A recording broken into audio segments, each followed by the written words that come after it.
La situation sanitaire continue de se dégrader en Europe. En France, la barre des 32 000 morts a été dépassée ce jeudi.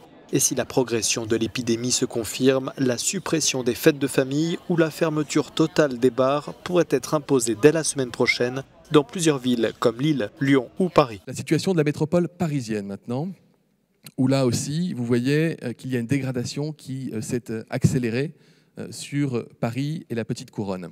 Depuis hier, en effet, dans les dernières 24 heures, Paris a franchi les 3 seuils qui peuvent correspondre à la zone dite d'alerte maximale. Avec plus de 2500 nouvelles contaminations enregistrées en 24 heures, l'Italie dépasse pour la première fois depuis fin avril la barre des 2000 cas en un seul jour.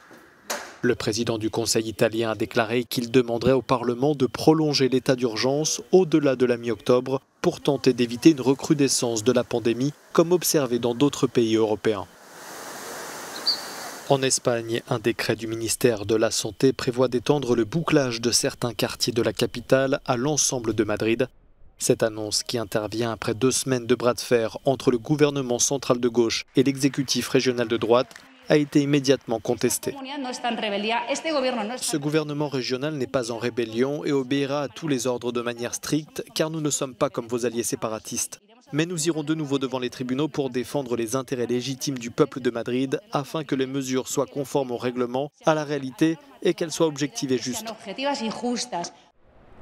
Si le recours n'est pas accepté, il sera interdit à partir de samedi d'entrer ou de sortir de la ville, sauf pour aller travailler, consulter un médecin ou accompagner les enfants à l'école. Une interdiction qui devrait durer au minimum 1 semaine.